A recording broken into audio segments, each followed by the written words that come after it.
Hoje a gente vai falar sobre instabilidade financeira dentro da advocacia, que tema chato de entrar hoje, né? Mas tá tudo bem, hoje eu vou te trazer uma solução e uma nova perspectiva sobre esse tema. Você vai sair desse vídeo hoje já convencido de que dá para ter estabilidade financeira sim dentro da advocacia. Bom, o primeiro ponto é que quando a gente entra, né, na faculdade, eu sei, talvez faz alguns anos que você já saiu da faculdade, assim como eu, mas lá na faculdade muito nos falavam que a gente tem um leque enorme de opções dentro da advocacia. E dentre essas opções nós tínhamos, né, a estabilidade de um concurso público. Nos era vendido como se fosse uma coisa muito fácil, né? Então você passa no concurso e aí pronto. Mas a grande verdade do concurso público é uma concorrência enorme. A gente não consegue concorrer com o pessoal que fica estudando o dia inteiro, fazendo exercícios, né, cuidando da saúde mental. Eu sempre fui uma pessoa muito simples, vim de família simples, não tinha como parar tudo, parar de trabalhar para ficar estudando para concurso público durante 3 anos, 2 anos, né?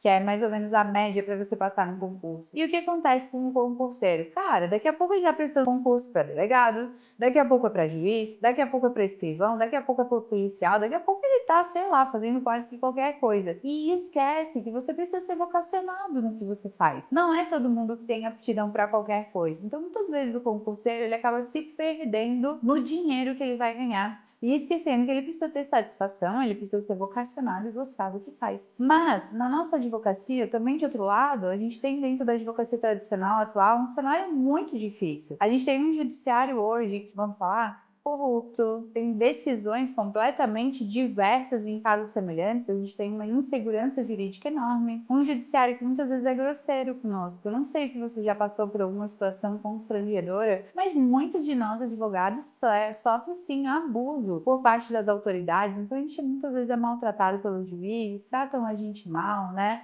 Às vezes os próprios colegas de profissão nos veem aí como um adversário, acabam tratando a gente de um jeito um pouco desgostoso. Tudo isso vai acumulando um desgosto, né, pela advocacia tradicional.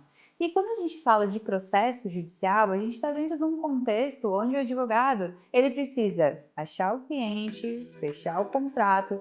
Às vezes a gente consegue cobrar honorários antecipados, muitas vezes não. Muitas vezes a gente tem que aguardar para receber lá o final da ação. E quando a gente fala de processo, a gente está falando de inicial, de contestação, de audiência, de conciliação, de audiência de instrução, de recurso, até chegar na fase de execução. Muitas vezes, se o advogado da outra parte quiser jogar o processo para frente, a gente sabe que a gente demora aí 8 anos, 10 anos, 13 anos para receber. Isso não é nenhuma loucura. A gente sabe, talvez dentro do seu escritório de advocacia você tem casos assim. E isso acaba tornando a gente muito vulnerável. Por quê? Porque durante esses 13 anos, esses 10 anos, 8, 5, 3 anos que seja, quem é que está realmente bancando esse processo? Quem é que está abrindo o escritório, que está pagando a luz, que está pagando a internet, que está pagando o condomínio, que está pagando o aluguel da sala, o papel, o café para o cliente? Quem está pagando o teu telefone, os feedbacks que você está dando? A grande verdade é que você, advogado, é que está bancando o processo dos seus clientes. E aí, muitas vezes, você demora para receber. Quando recebe, a gente diz que recebe uma bolada. Mas se você pegar o valor dos seus honorários e distribuir ao longo dos meses que você ficou esperando, você vai ver que não é uma bolada. Na verdade, a maioria dos processos, quando a gente recebe aí 20 mil, 15 mil, a gente demora tanto para receber que se você distribuir ao longo dos meses, dá R$ 400 por mês, R$ 300 por mês. Então, a grande verdade é que a gente está meio iludido com a advocacia. E a gente fica tão vulnerável que o que acontece? Você está precisando. Então, de repente, você fez um processo agora, daqui a pouco aparece um cliente de uma área completamente diferente. Mas você está precisando, você precisa pagar a luz, você precisa pagar o condomínio, você precisa pagar a água. Então, o que você faz? Você abraça esse cliente.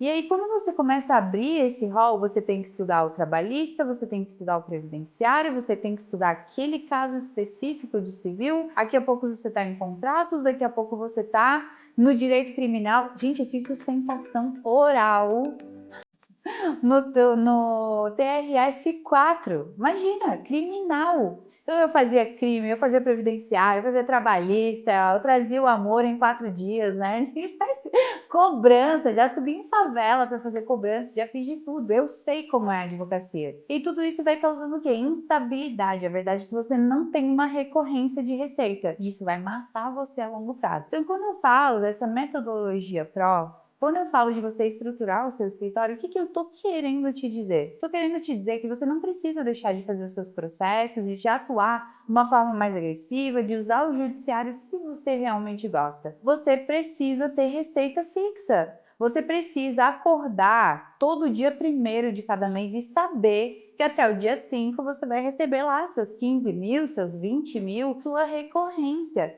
Você precisa ter clientes que te paguem todos os meses. Só que o jogo de você ter um cliente mensalista é outro. Você tem que dar feedback, você tem que estar mais próximo do seu cliente, você tem que estar conectado com ele, você tem que ter uma gama de serviços para oferecer. Só que enquanto você está lá matando um leão por dia, estudando o trabalhista, estudando o previdenciário, estudando o contratual, estudando as coisas, você não tem tempo de dar atenção para o seu cliente, de cativar ele, de manter uma relação com ele de modo que ele esteja sempre dentro do teu escritório. E mais, falando de você, enaltecendo você, encaminhando o seu contato para as pessoas que ele conhece, né? Divulgando o teu trabalho para a rede de network dele. Então a gente precisa começar a mudar essa nossa visão sobre a advocacia. Se você é advogado, trabalha com advocacia tradicional hoje, se você hoje depende do judiciário, tá na hora de você colocar uma mão na consciência e pensar melhor. Pensar melhor também no seu futuro, no futuro da sua família e do crescimento do seu escritório de advocacia. Aonde você vai chegar fazendo só processo o tempo todo, matando um leão por dia. Eu tenho certeza que muito longe você não vai, porque quando você chegar lá, no auge dos seus 50 anos, dos seus 60 anos, dos seus 70 anos, você vai estar exausto de ir para a audiência. Você não vai aguentar mais ver cara de juiz. Você não vai aguentar mais ver cara nem de cliente. Você vai estar frustrado com a sua advocacia e cansado.